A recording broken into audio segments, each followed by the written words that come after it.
the barrier quite high. To say, let's say every campus more than 10,000 square meters should be a net zero campus. What would that do? It would drive every development to focus on abatement, reducing consumption, generating on-site, and managing the rest better. It would also drive, we had the carbon exchange here earlier. Air carbon exchange has an exchange here in Abu Dhabi. How many people are buying carbon credits or renewable energy credits? A policy on this would drive the market, would drive the need to have carbon credits and renewable energy credits and wants to achieve net zero energy, which is what Dubai University is. I was there a couple of days back with Dr. Issa, we had an event, and it is a net zero energy project. They did it on a voluntary basis. Anybody who's been in the UAE for a long time, will remember that over 15 years ago we had something called the Green Building Council in Zealand. But how many green buildings do we actually have? Very few. Why is that? Because there's no policy. There's no building regulation to say that you need to do X, Y, and Z. So it's left to a voluntary system. And therefore, it not achieve goals which it really could. I'll bring you back to Shenzhen. Shenzhen, as with a lot of China, has significant issues with pollution and carbon. There's an area of Shenzhen called Dingli District, sub-district, at the highest levels of carbon emission and some of the lowest development in terms of GDP. Shenzhen started a program called the ILCC, International Low Carbon City. And they started from Dingli, and they did a number of very interesting things. One of which was to link carbon emissions to GDP and set targets. So they set targets for every 10,000 RMB, which is about $1,400, what the carbon emission should be. So now we've directly linked carbon emissions to GDP.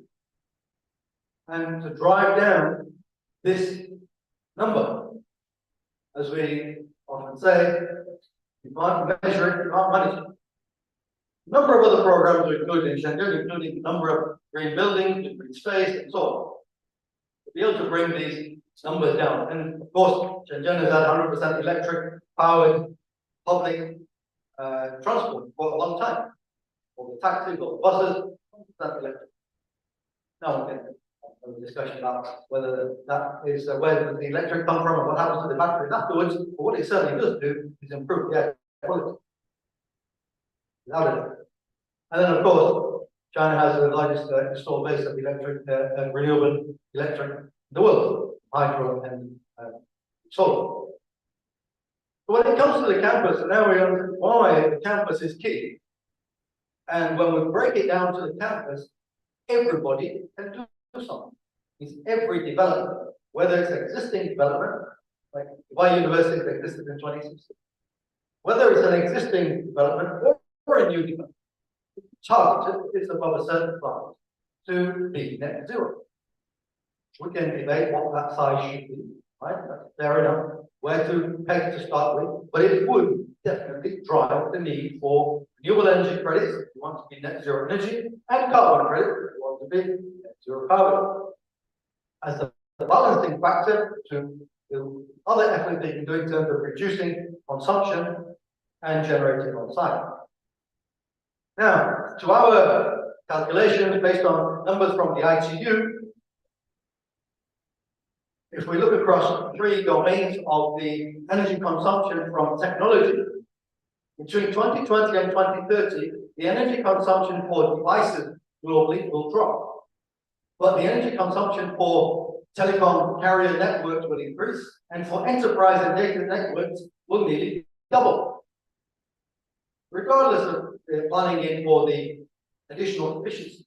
Now, this is part of the transformation of industry. As we digitize or do digital transformation, more things are becoming electronic. But the beauty about technology is, going to various estimates, the carbon footprint of ICT technology worldwide is between 2 and 4%.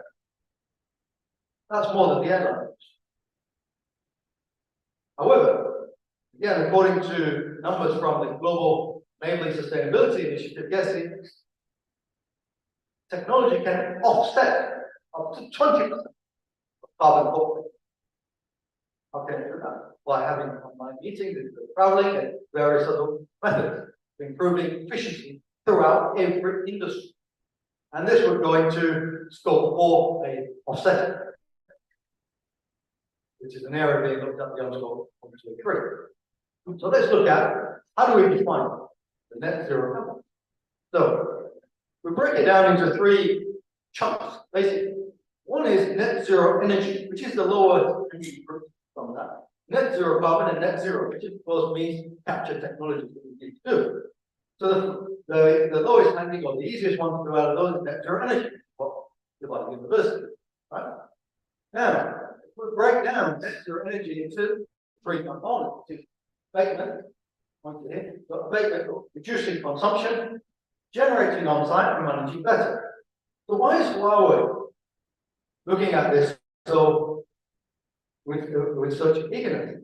Because 2 reasons. One, Huawei produced an annual sustainability report, and within that we have committed and we have various targets on our product lines. We are one of the largest technology companies in the world on our product line to reduce their carbon footprint and improve energy efficiency.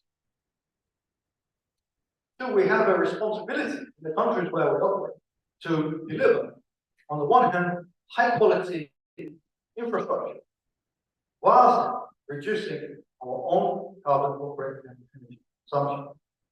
Now, just to give you an example, 5G is about 10 times more efficient than 4G because of the data traffic that's condensed into the similar.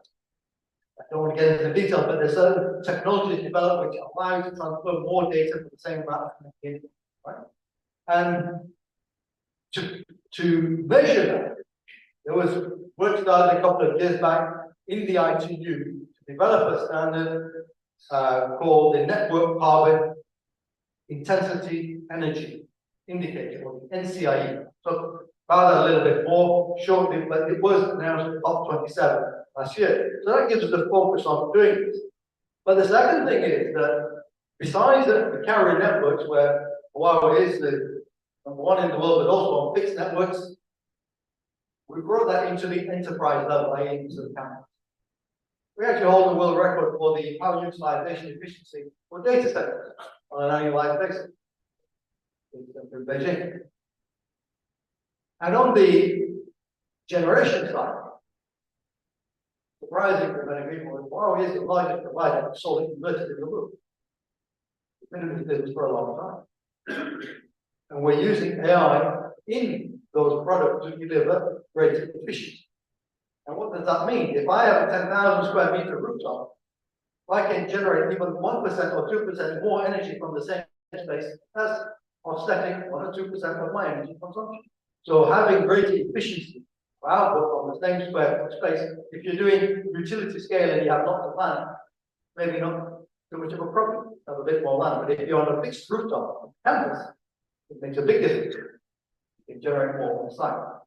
And how do I consume less? Well, we've innovated new technology into the enterprise network to say 30% energy consumption, removing the limitation, the classic limitation of 100 meters, where we kept having to have what we call telecom rooms or IDF rooms in every building. So from a building perspective, we were designing a building, the architects can save space and power and energy into telecom rooms, so it's not needed. The square foot space that they would save from those ideas would probably pay for all the technology, because square foot space in a tower is very expensive. Premium space. So these are the kind of innovations that allow us to help industries reduce their consumption, generate on site, and also store on site. The largest battery storage, talking over lunch, the largest traditional battery, lithium battery in the world is done by Huawei with the Red Sea project in Saudi Arabia, 1.3 gigawatt hours. Of course, there are other ways of doing storage. People have worked on in Europe, for example, in lake, using lake gravity storage, hot sand, and various other technologies. On our capability from our side, what we've done in the technology of batteries is typically batteries after 3 years would reduce maybe efficiency by 70%. We're still running at overnight, which also means that you're not having to create more waste sooner, i.e. replace batteries or add batteries, so the same product will last longer. Now, in terms of managing better the rest,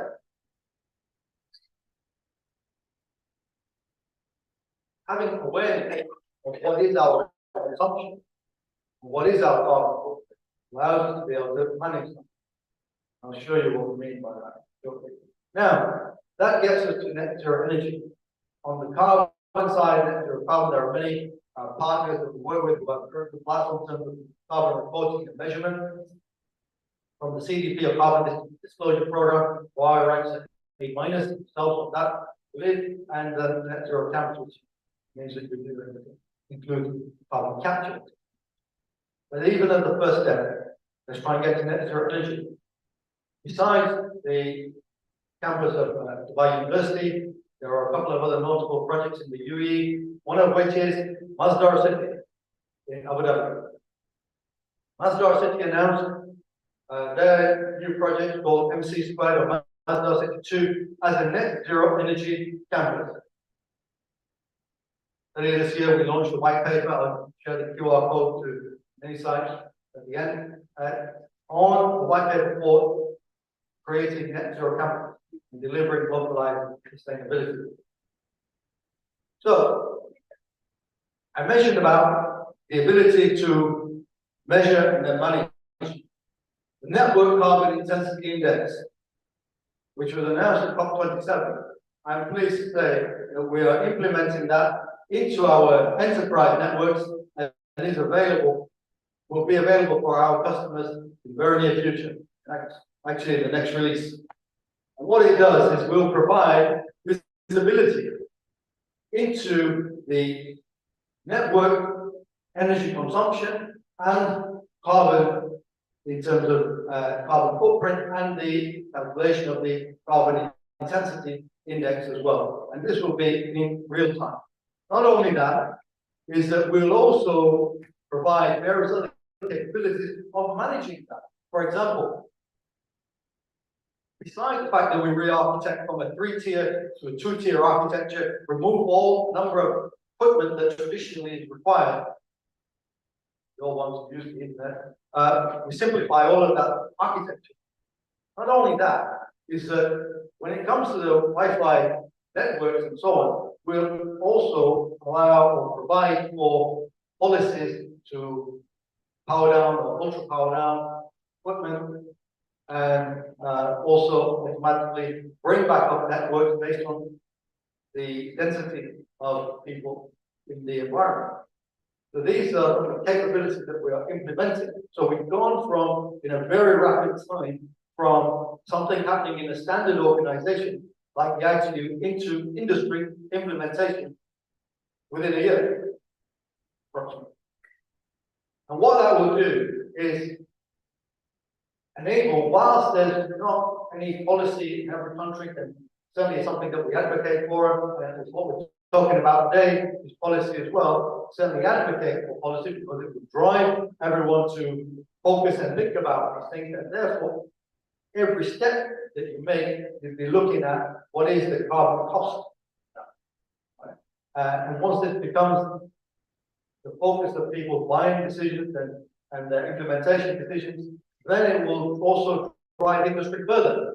Because frankly speaking, you know, there's things that multinationals who are responsible, take responsibility for themselves, of course, will do this voluntarily, but the rest of the industry, unless they are pushed, maybe will go a little bit slow. There's no motivation necessarily to do it. So the policy will certainly help. For those who are able to go voluntarily, they can certainly do it a lot better, faster, and cheaper by working with the policy. if we summarize some of these points, we understood that globally cities consume more energy and produce more carbon per square meter than anywhere else. So pays to focus on cities. There are some very good examples, like Shenzhen, what it's doing is international low carbon city program. Secondly, on our transformation journey, when we talk about cities and smart cities overall, not the topic of necessarily my speech today, but do another deep dive into cities. The transition in the city space for 20 years. We've gone from 20 years ago talking about digital cities to smart cities to cognitive cities, and then I would actually maybe look forward to see how do we bring back the humanity into the center with things like Society 5.0. I'm not saying Japan is the only way, but it's one way. And finally, net zero campus. Deliver localized sustainability, something that everyone can take an action on just about, and we don't simply have to wait for some magic to happen from government. Feel free to scan the QR code. It will take you to our mini site around net zero. You'll find the white paper available there to download, as well as other resources. I'm happy to have conversations.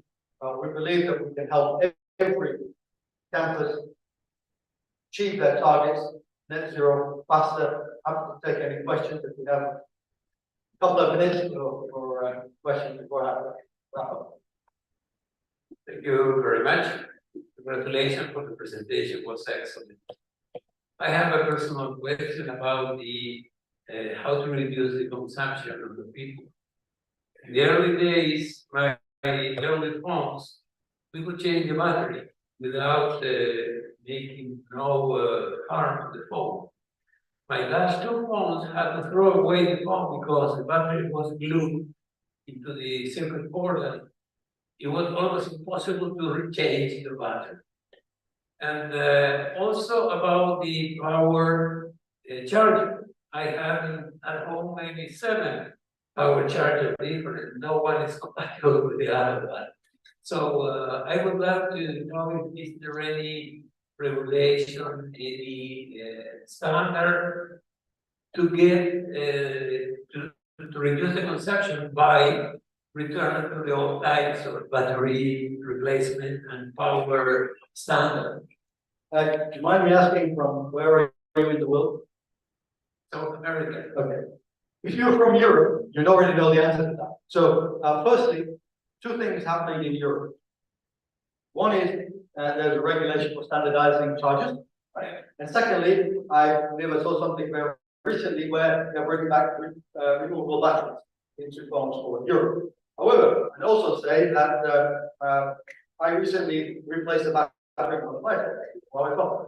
It was too expensive to do that. Huawei regularly from our consumer provides these battery replacements because you can see the power efficiency of the battery, and there are various deals available for upgrading the or renewing the battery. And that was, whatever, a couple of hours in the store for them to return the phone to. So yes, it is possible, even though at least in the Huawei phone, I can speak about that. Right, so hopefully that answers your question on the phones and the charge cables. In terms of reducing consumption of people, I am actually of the belief that energy and access to energy is part of prosperity. So yes, we should, personally, I would say we should reduce waste, but not necessarily reduce consumption. Reducing waste, of course, why should we waste something? In fact, as Muslims, we believe that the saying of the Prophet, even if you are by the river, not wasting water, right? Which means that even if it's accessible to you, do not waste. The waste we should reduce for consumption. We should encourage consumption from, of course, renewable sources, because this is definitely related to quality of life and prosperity overall. Thank you very much. Just one question. Very, very quick. So when it comes to net zero campus, so what is the scope of Is it CO2 emissions? Is it only from the operation of that campus, or also includes if you are directing with suppliers and supply chain activity? Okay, so what you're talking about is scope 1, 2, and 3, right? And scope 4, that I mentioned, is really about the offset that we need to look at. Net zero depends on what you're trying to achieve. So if you saw what I put on the framework, what we call the framework, net zero energy, net zero carbon, and net zero. So when you get to net zero carbon is where scope 1, 2, 3 comes in, and then it's up to you. So for example, as a part of COP28, I believe from the operators here, so, I won't say which one, but because I mix them up. But one of them announced scope 1 and 2 net zero by 2030. Okay.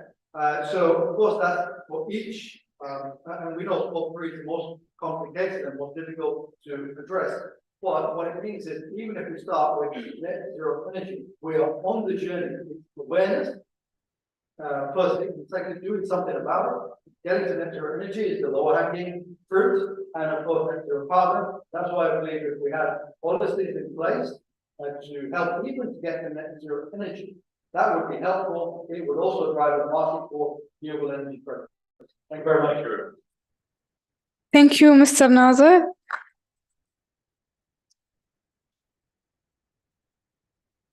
Following this, we have a dedicated industry session where we will gain valuable insights from industry experts going into research in green technology. We are having the first proposal presentation with Mr. Terence Tan.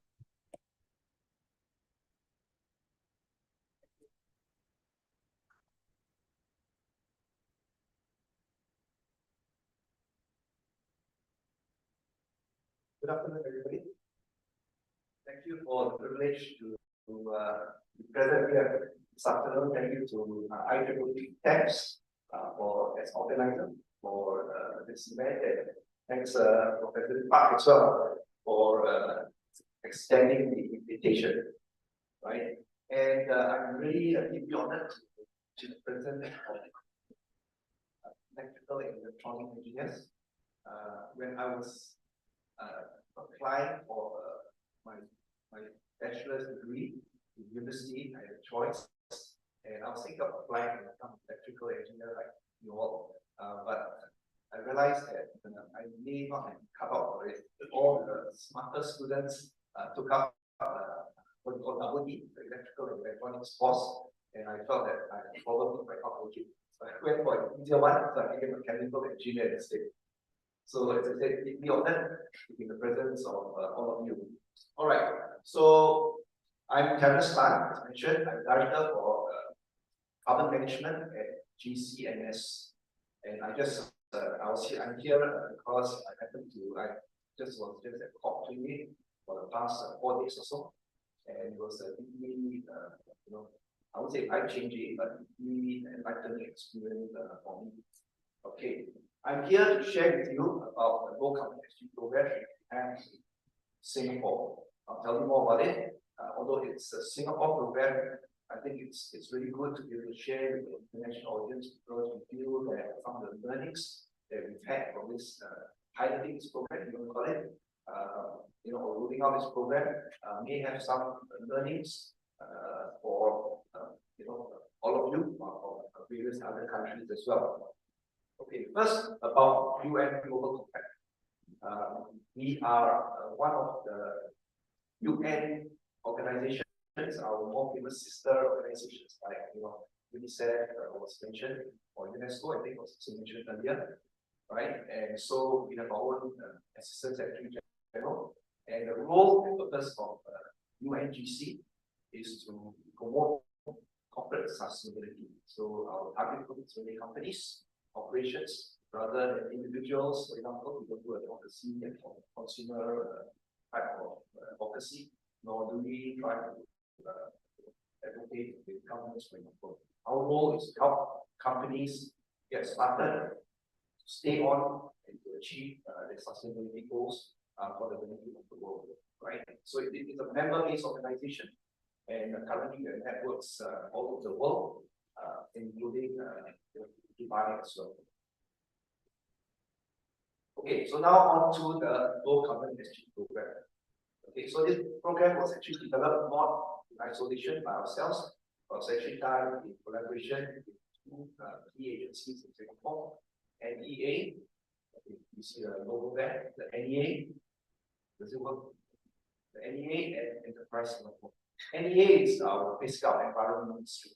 So they provided support for us, they provided the know-how as well, in order for us to develop the program. Enterprise Singapore is an agency that promotes industries to grow, to develop, to mature, but also populate, taken on the road to some companies get started on the sustainability journey. And hence, there's a reason why these two organizations decided to partner with us. All right. So companies that successfully achieve and monitor their carbon footprint will receive the low carbon participant logo. So in other words, as long as they start measuring their carbon footprint, they will be able to receive this participant logo. Now you might feel that that this might be a very low bar to achieve, but the bulk of participants in this program are SMEs, small and medium enterprises, right? You might be surprised to know that according to OECD, there are some 330 over million, right, SMEs all over the world. In Singapore alone, we have 300,000 SMEs.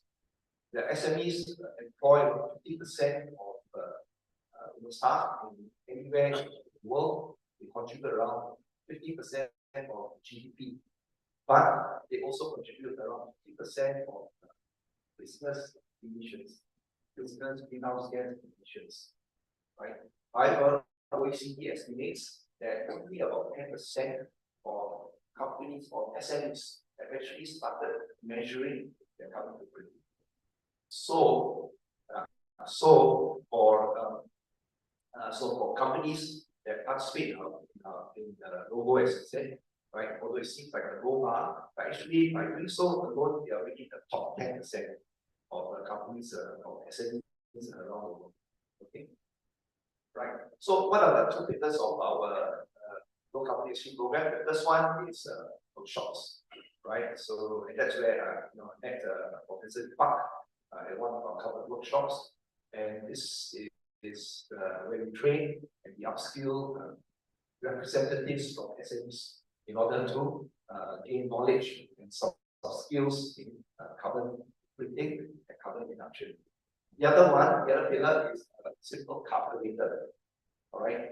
And it basically makes things simple, all the emission factors, convert, say, for example, a kilowatt hour of electricity into kilograms of CO2 equivalent. It's all built into the calculator.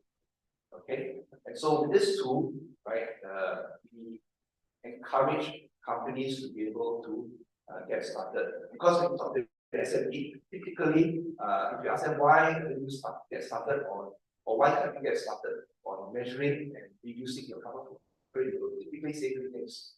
One is no money, second one is no time, three is no knowledge. Right. So in order to achieve, to overcome the no money, this program, because it's partially supported by the government, is essentially free of charge. Second thing, say no knowledge, then that's why we have the what we call the workshops, the training workshops, as well as the calculator, right? And they say if there's no time, the calculator is designed such that typically about an hour per month is all that's required in order to generate the carbon footprint. And in this case, the carbon footprint calculator is almost two, but part of scope 3. As mentioned, scope 3 is most difficult to calculate, and therefore, we have put aside the most difficult ones and concentrate on the simpler scope 3 emissions. Right. Okay, so as a result of the low carbon exchange program, we have been able to generate quite a lot of significant data, all right, particularly for SMEs. When I first joined the GCNS, I was looking for SME benchmarking data for greenhouse gas emission. I couldn't find any in Singapore, right? In parts of the world, they are a little bit, but if you're looking for what's a typical SME profile, it's not available. And so therefore, with our benchmark, we actually have produced some, some hopefully useful benchmarks that can be used in various applications, right? And here I'm going to share with you a few of those. Firstly, the profile. We have already, by now, it's a young program, right? It's only about 2.5 years old, but already we have some 100+ companies that have signed up for this program. This snapshot I'm giving you, it's 78 companies because this snapshot was last updated in the middle of the year. And we'll do this twice a year or so. And in fact, I'm in the middle of updating it for publishing end of this year as well. Okay.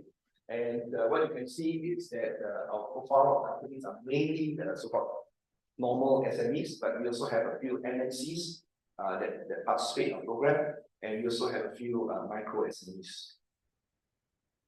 Oops, sorry. Okay, so you can see this range of profiles, so they're quite wide, from the very big to the very small. Okay, and you can see the profile by revenue, by employee headcount, and also by gross floor area. Okay, so what have we seen? What can we see from the data? First one is in terms of improvements, right? You'll see that at least 42% or about 42% of the participating companies have demonstrated at least 5% year-on-year reduction.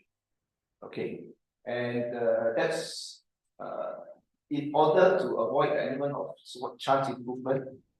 This number applies to companies that achieve at least two improvement in two metrics, and the two metrics mentioned are either absolute emissions or one of the intensity emission factors, i.e. by revenue, by employee count, or by cost per area.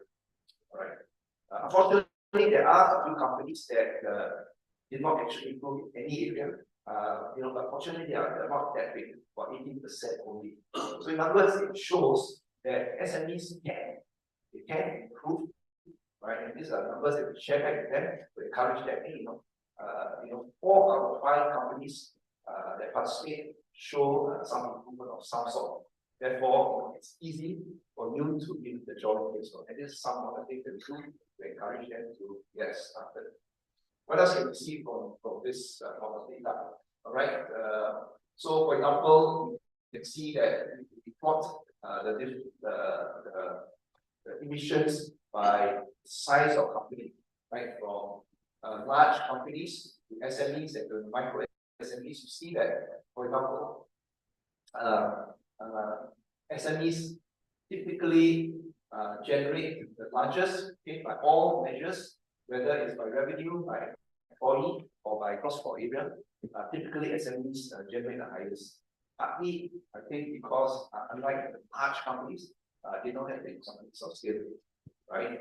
And but unlike the very small companies that typically typically work from office or even work from home, right? The squad average MSMEs, which typically are manufacturers or professional services of some sort, tend to have the highest footprint of the 3 sizes of companies. Okay. What about benchmarking by industry sector? So we've been able to provide industry benchmarks as well, because many of our participants ask us, what about my sector? What about my sector? Right. And so we have some benchmarks. Because our database is currently still not very big, some of our industry sectors we don't have sufficient data to maintain or to protect privacy of the information. All right. So if the database is too small, of course, then people can kind of roughly identify who is which company is which. So to preserve anonymity, I'm only publishing here information that applies to sectors that have at least 5 companies in there. All right. Okay, and because you can see, for example, manufacturing, IT solution, and so forth. So what are they? You can see, for example. Just let me get a sip here first. The weather here is quite dry.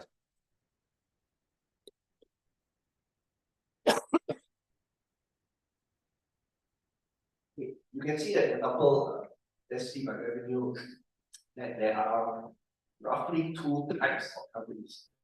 And one that are quite intensive on scope 2, the rest that are relatively low in terms of greenhouse gas emissions. In terms of let's see a company by employees rate, you see that manufacturing and IT solutions have the biggest carbon footprint per employee. Right, and this is interesting because I guess manufacturing, for example, tends to have a lot of employees, factory workers, and yet they have the biggest carbon footprint, probably because they consume a lot of direct scope 1 fuel as well. You can see that in the blue bar, right? Whereas IT solution services generally are white collar type of operations. Maybe some of them actually even operate data centers. And that's why, for example, the scope 2 is the highest.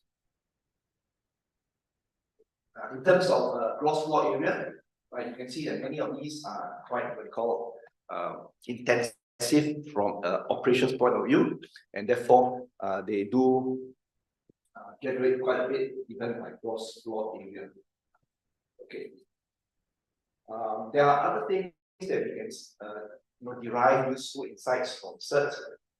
For example, you can see here that I have just I'll give 3 typical examples.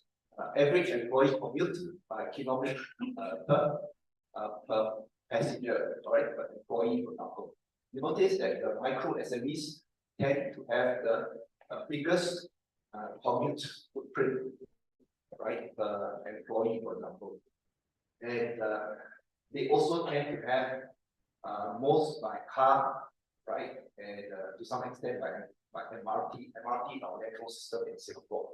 Okay, and probably the reason is that the smallest companies probably do a lot of travel within Singapore, for example, to meet and to speak with customers and clients. Okay, interestingly, the non-SMEs have the lowest in terms of cars, and from the profile, we know that part of the reason is because they have a lot of blue collar workers which tend to take public transport to work, for example. And also because of that, the blue collar workers they tend to stay nearer, right? The more public transport you take, the nearer you try to stay to your workplace, so you minimize travel time. Okay, so it's quite interesting, this one. The second thing that we can see, we looked at, for example, the penetration of solar and RECs, the renewable energy certificate, to total electricity. Interesting profile. Looking at the blue one, for example, the blue and orange, right? You see that only the large companies essentially have done something around a solar. Quite interesting thing that we've observed, right? Yet, but this is by number, so number of companies, right? So by percent. Having said that, in terms of the kilowatt hours, actually still quite low. So although many have started the kilowatt hours, or the megawatt hours that they are able to install on site, actually are pretty small. Okay. In terms of RECs, you can see that only large companies bother to actually buy renewable energy certificates. The smaller ones can, but they have not even get started on it yet. And then the last one is interesting, not quite about carbon footprint, but definitely yes, from a scope 3 point of view, right? Is that what many companies tell us: low-hanging fruits, reducing waste, reducing water consumption. Interestingly, right, you find that not many of them actually have improved. Right? If you discount those that did not either give us weird numbers or those that did not report anything at all, you notice that the brown ones, right, more than half of those who responded, half or more than half, actually didn't even reduce their waste and their water. Very interesting. It's supposed to be easy, low-hanging fruit, and yet only a few have done it. So these are some of the insights that we got from our benchmarking data. There's actually a lot more that we have been able to extract from it, but we just don't have time to share those with you. So concluding remarks, this low carbon energy program has been helpful, right, to get companies upskilled and also get started reducing their carbon footprint. Although this is a Singapore program, as I said at the beginning, I'm sharing this with you all. Hopefully that will trigger some interest from you, and maybe you can take elements of this program, improve it further, leapfrog us, leapfrog our program, and then make a significant contribution to your respective home countries. Okay, so it's key having a simple to use calculator, right? Our calculator is not complicated, so you cannot do a lot of bells and whistles, but we have kept it simple so that the average SME can actually get going with this. Okay, so with the ability of these benchmarks, right, Singapore companies can already start to compare themselves against their peers, right? Both by company size and where possible also by industry sectors. Okay, and we'll continue to share this. I mentioned that we update this about twice a year, and we'll publish the latest update early next year. And maybe to Professor Clark, something we can share this with you separately. Okay, and in terms of international development, we are working on it as well. How we can make this more useful rather than just as a pure Singapore-centric program, and how some of these numbers can be applicable overseas as well. All right, so with that, thank you very much. I appreciate your attention, and have a quick day.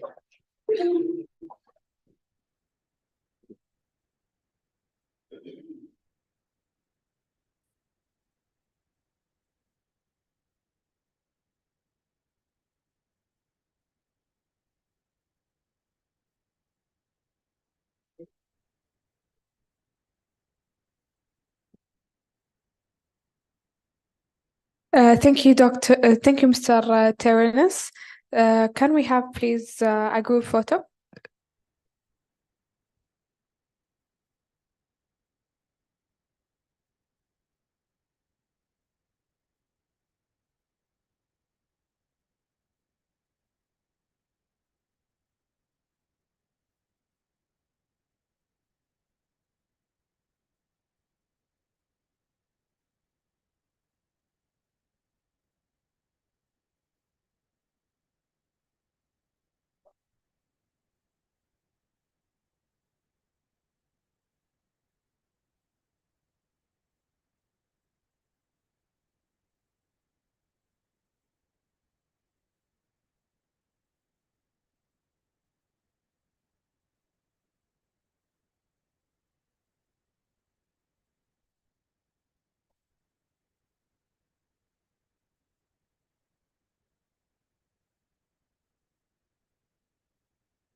We will now proceed with the paper discussion session.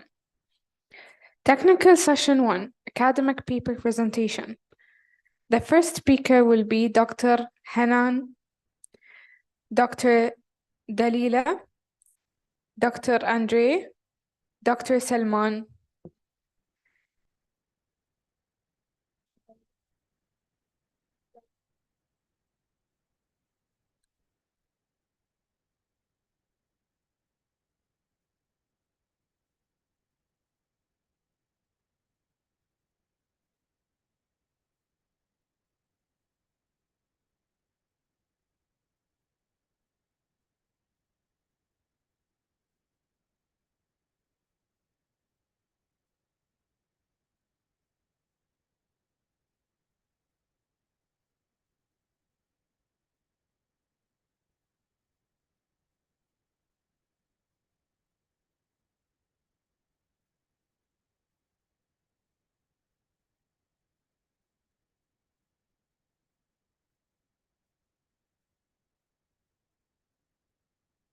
Hello, everyone. I'm so happy to be amongst you today. So I will present myself first. So I'm Hanan Bahmoud, and my background is civil engineering, and I have a master's in project management as well. And after being in industry for several years, I'm doing my PhD now to finish next 2 to 3 months, inshallah. So today I will try to present the findings of the study we did to investigate what are the factors to be able to build a roadmap that help reduce the construction and building industry impact on the climate change, of course. As all we know that the last 3 decades, the carbon emission was almost 110% of what was already emitted in the 14 previous decades. And that it was mainly due to urbanization, population, industrialization growth.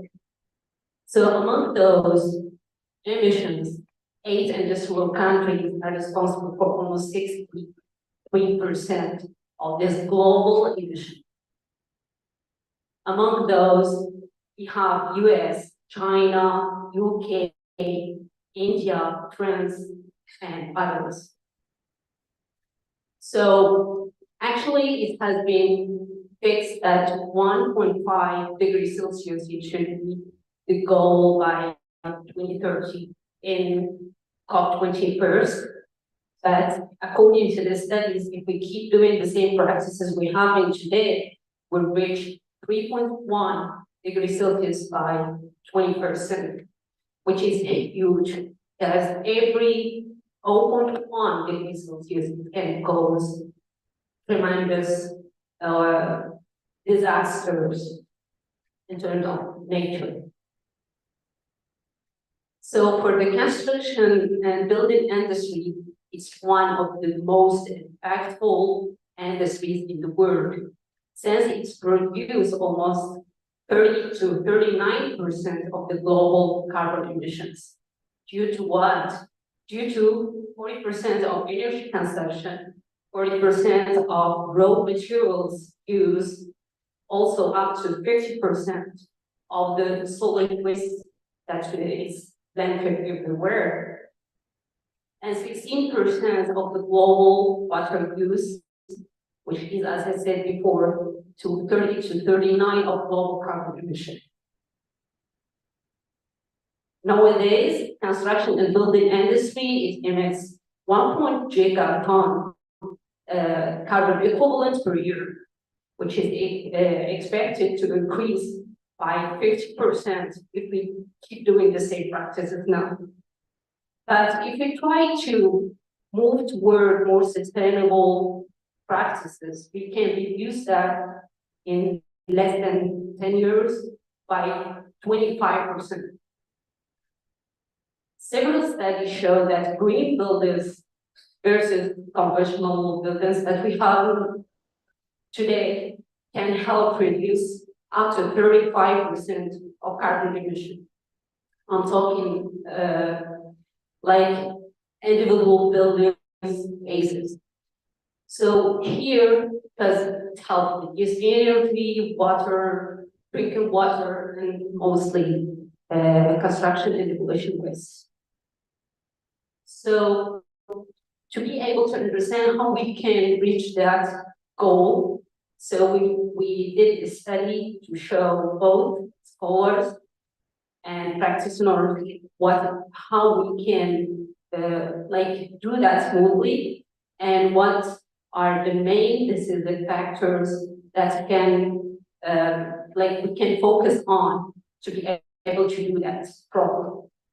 So for that, we will go through to what is already done in academia and try to highlight the existing contribution of building and construction industry to the regional carbon emissions, just to show how impactful this sector is.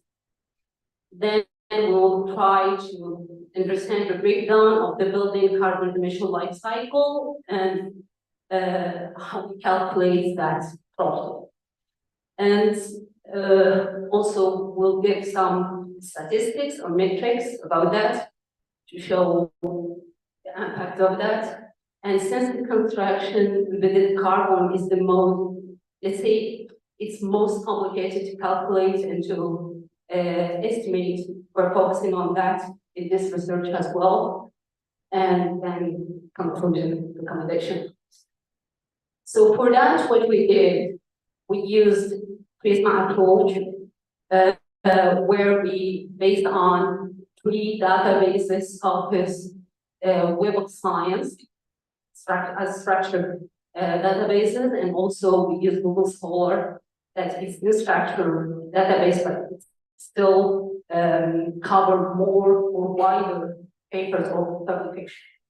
So at the beginning, we used keywords, like 2 groups of keywords, and we found almost like 26,000 publications.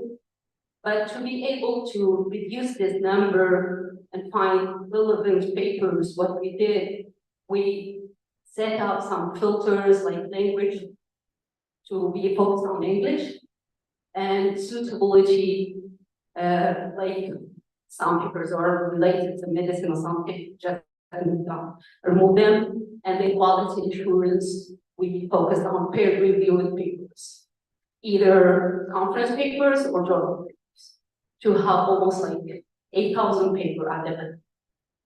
And then after screening and including part of this Prisma approach, we removed the redundancy and only kept fully available papers. So the papers with only abstract available, we just removed them out of this. And the same thing we did with titles and abstracts to keep only at the end 162 papers that are included and fully studied. So based on systematic review, we used to do this systematic review, we used thematical and metadata analysis like design to be able to provide what we described before. So let's go to the first findings. Actually, what we found is that, for instance, in Europe, the European Union building in construction industry contributes to 36% of the total emissions in European Union. But in UK, it goes to 55%. In China and Hong Kong, it's crazy. So it's between 60 and 67% of the total emission coming out of this region. But in Malaysia, for instance, it's up to 24%. In Australia, it's 18%. And in US, even you see that it's only limited to 20%, still the amount is very huge because the emitted carbon in this country of the region is huge. So 20% is a great amount as well. So for in general, building life cycle carbon emissions could be distinguished in 3 or divided into 3 types of carbon emissions. The first one is embedded one. We'll see how it's combined, and also operational one and demolition carbon emissions. So for embedded carbon, we're talking about materials, process, including manufacturing, assembly, extraction of raw materials, and also material transportation to the construction sites and on-site construction. I'm talking about the operation itself, and then the construction waste, like the carbon emission coming out of the construction. For the operational carbon emission, like I'm talking only building here, it's all the equipments that are involved to keep this building function, okay? And also what fuel supply and all that. For demolition, we have 2 types. We have the demolition itself, and we have the construction, because some buildings we can, instead of demolish them, we can disassemble them. But still the operation, it could be carbon, it could emit carbon emission, and we have to include that.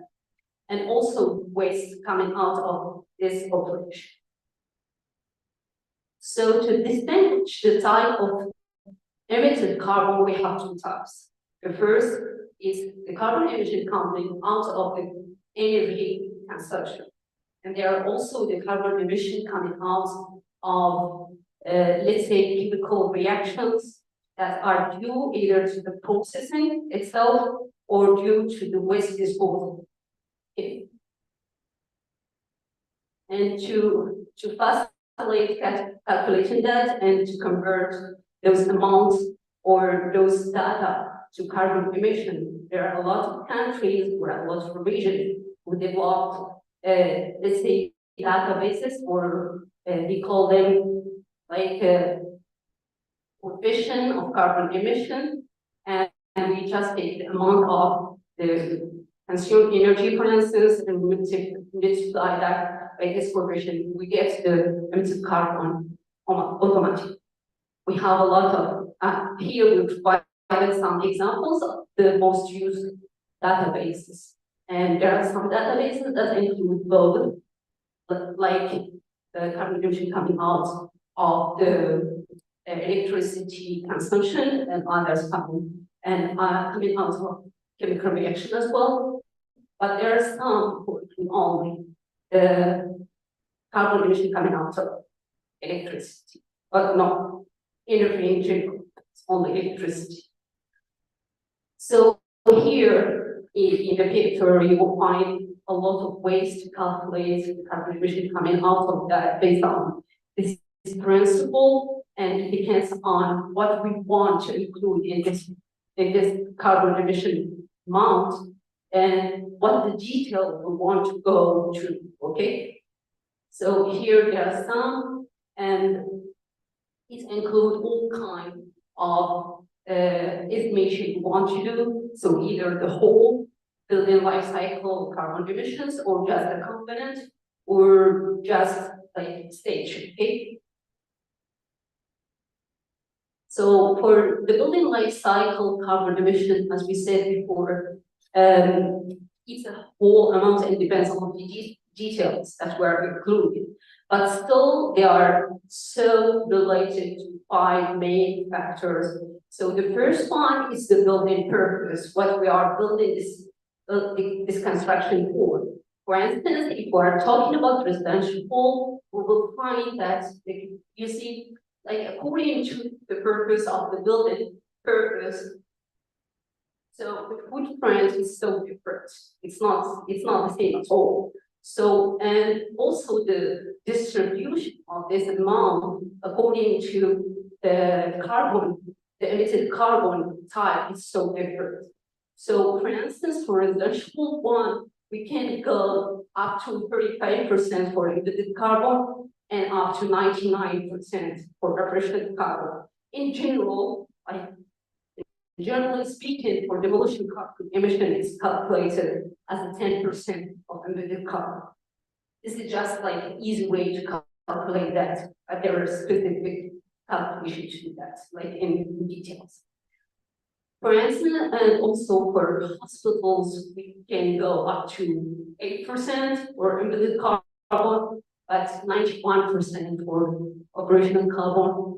But for single housing, it's so small and it's single, like there are not a lot of people that are using that. We find that emitted carbon is dominating here, and it's up to 25%, but only 75% for operational carbon emissions.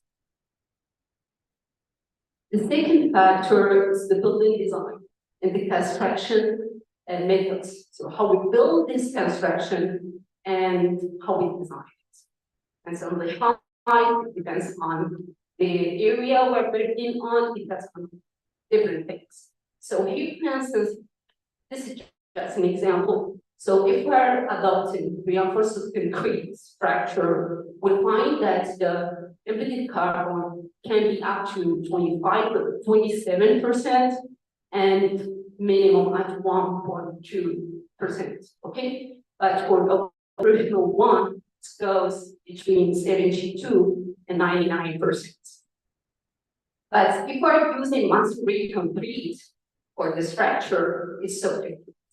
So it goes between 10 and 35% for emitted carbon, and 70 or 90, the 69 to 75% for operational carbon. Okay. Also, it depends on geographic location and climate conditions. So if we are in humid area, it's not the same case our arid area. It's so different, okay? And then we have inventory database of carbon emission information that we just talked before. And there are studies that show that for the same building, if we are using 3 different databases, we'll get 3 different results, either in terms of carbon footprint or in terms of distribution of this carbon emission. The 5th factor is the use estimation methods, including software. And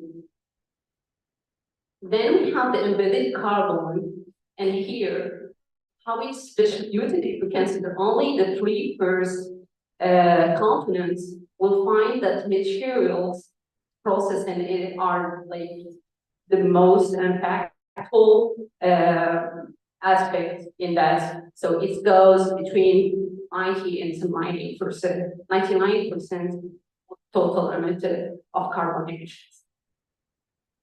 And here there are some percentages of contribution of each type of material.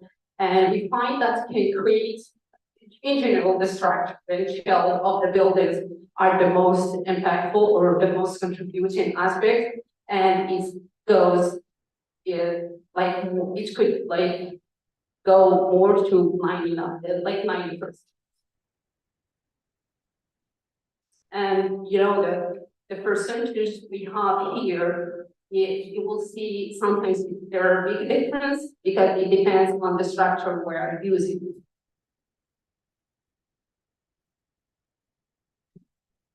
So I will try to be very, very fast. I don't have time.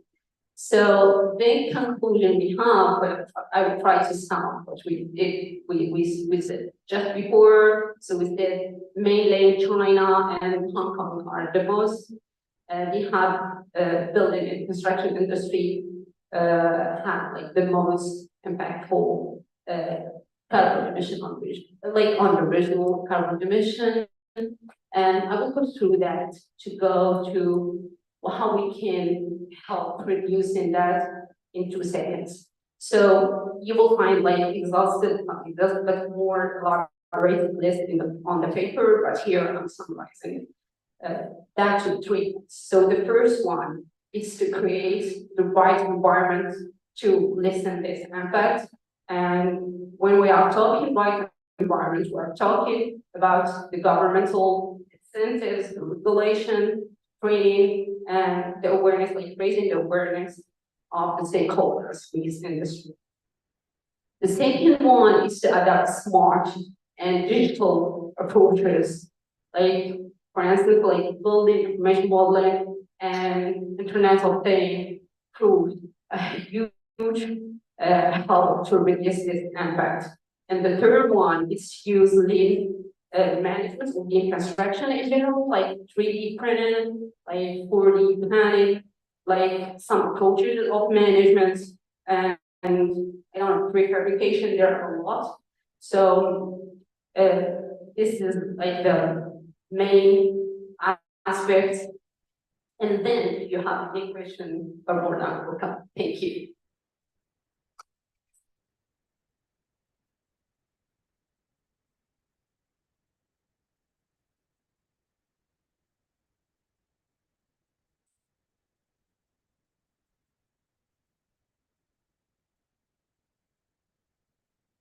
Thank you, Dr. Hanan. And now we will proceed to the next paper with Ms. Neto.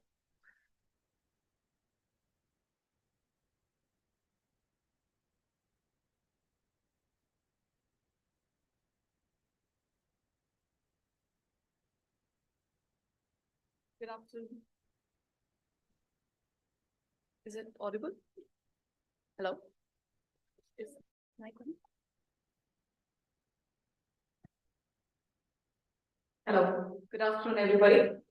I hope you're all enjoying the conference today. And it's a good time to be in Dubai. I see a lot of people have come from different parts of the world.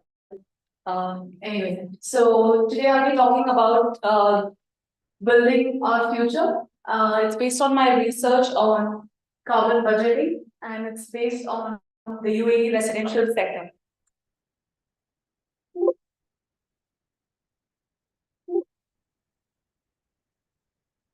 All right, so just a bit about myself. I'm Neetu Gagaran. I'm an architect. I'm currently working in Dubai in one of the leading construction companies called Alec. In fact, we completed this project, Holiday Inn Hotel, in 2015. And my passion towards sustainability led me to take a part-time master's with Cardiff University, UK. And the work I'm going to present today is part of my thesis submission. So when we talk about the residential sector, we'll just talk about, just understand the sector, residential sector in Dubai. What is the carbon problem that we are facing in Dubai, basically, and how can we quantify this problem, and what are the results that we can see? So, as we all know, we are all facing the effects of climate change today. And in fact, even 1 to 2 degrees of climate change can cause irreversible changes in the Earth's system, causing massive disruption to life.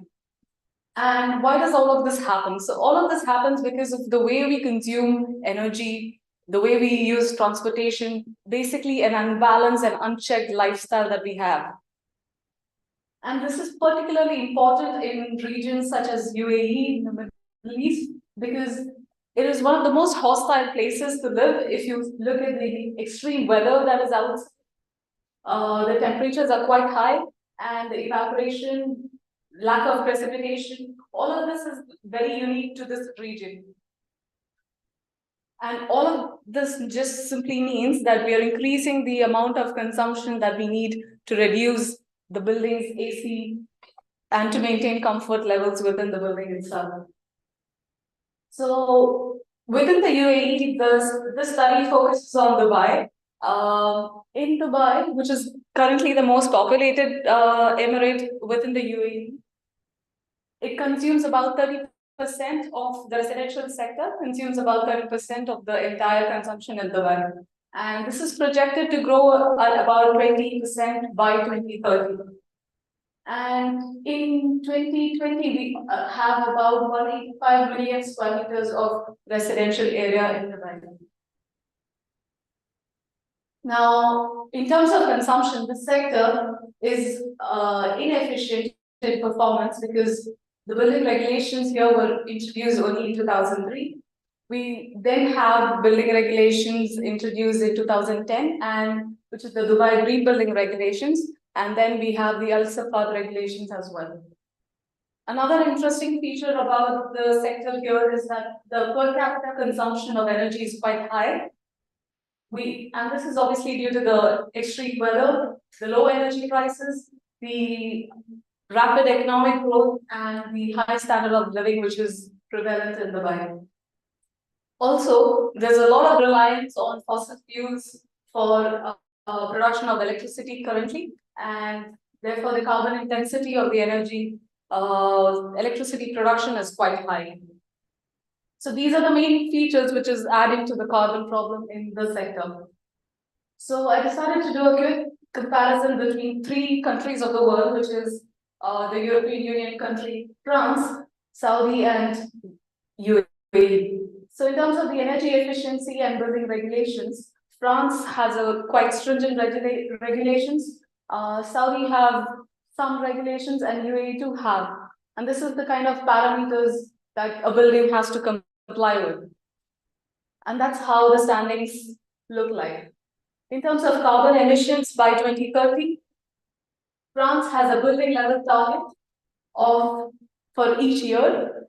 Saudi has a national level target, and UAE has building sector level targets for 2030. So as you can see, France is quite advanced in terms of its metrics and targets, and both Saudi and UAE has some way forward.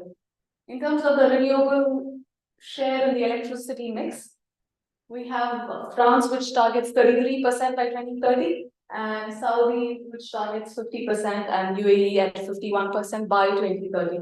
So that's the way the country is looking to progress. So now how much decarbonization is required for the residential sector? So we can calculate the carbon that is going to be emitted in three ways. We can use forecasting, business as usual, or backcasting, which shows what could happen, or what will happen, or what should happen. Now, we are in such a climate emergency that we don't have an option to forecast or predict as business as usual. We need to be doing what we should be doing, which is why I have chosen the backcasting methodology, which will identify where we need to be and work back on identifying a target consumption level or carbon emission level for a residence. So essentially, this is how I've calculated the carbon budget. We have a global carbon budget, and based on that, we have a percentage share for the country, for the building sector, for the Emirate of Dubai, and finally the residential sector. And this is what the results I have found. So basically, we have IPCC scenarios calculating carbon budgets since the 1990s. In the latest assessment report, we have 5 emission scenarios. So the most stringent emission scenario in this is the SSP 1 to 1.9 emission scenario, which is basically a sustainable development pathway with the least amount of greenhouse gas emissions. And this is the pathway that will lead to less than 1.5 degree global warming in alignment with the Paris Agreement. And another climate change scenario that can be selected just for comparison is the business as usual scenario, which is intermediate emission scenario SSP 2 to 4.5, which can be considered as the most likely scenario that if we all continue to emit emissions and continue consumption, this is what it will most likely be. So based on that, and according to IPCC's graphs, we can predict how much is the global carbon budget in 2030, 2050, or any year for that matter of fact. And we can also predict what is the global warming associated with that level of emissions.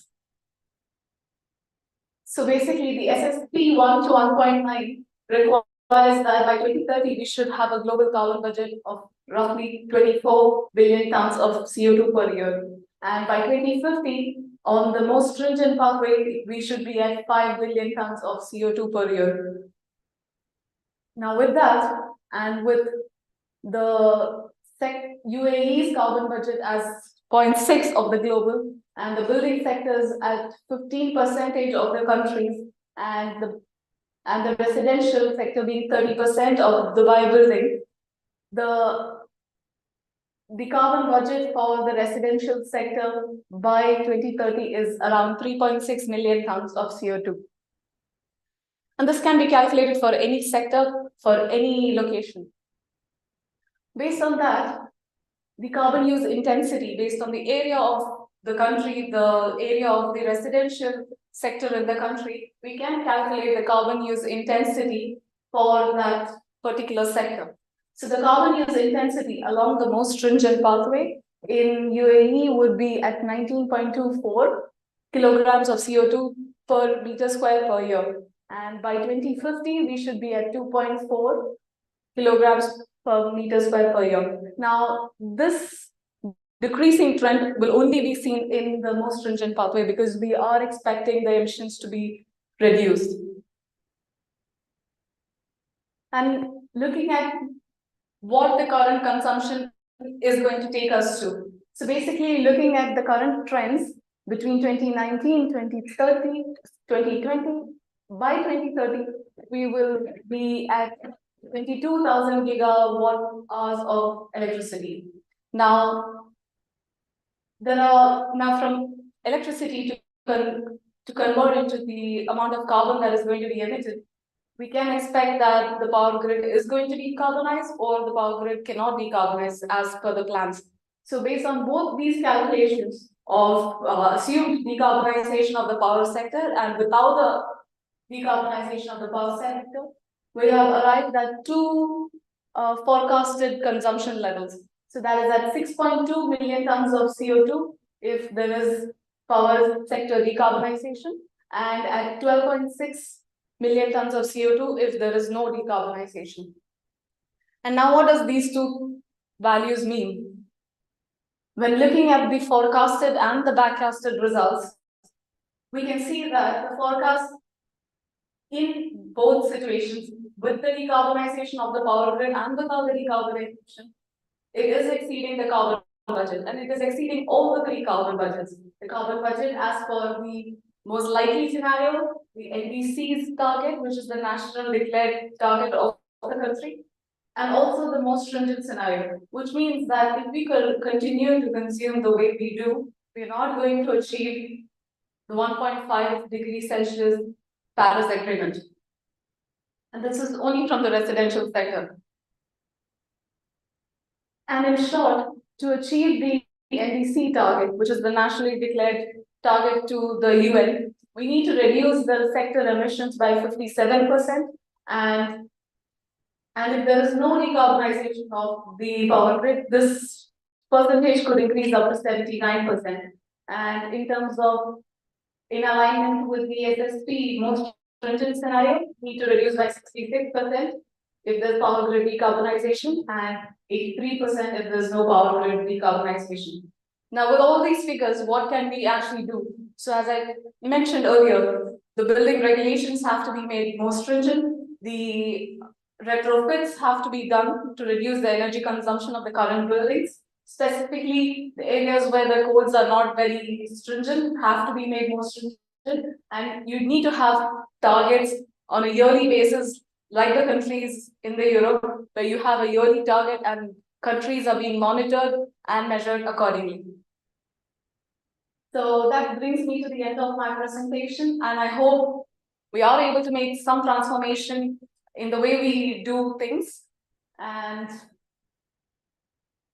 for any thoughts and comments, please, you can share, you can scan the QR code or let me know.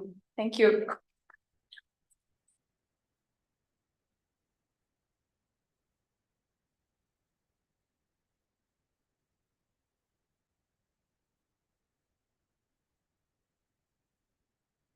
Thank you, Ms. Nito.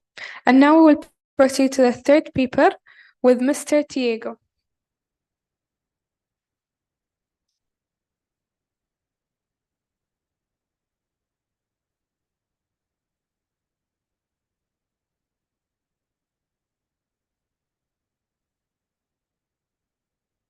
Hello, good afternoon. Today I will present to you my paper creation, virtual cycle of sustainability in a Brazilian industry.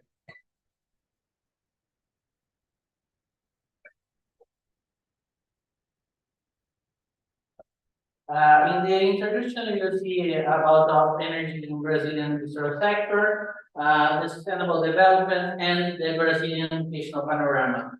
When we talk about steel industries, globally, they are the largest emitters of equipment, and they are responsible for about 8% of all the demand of electricity in the planet.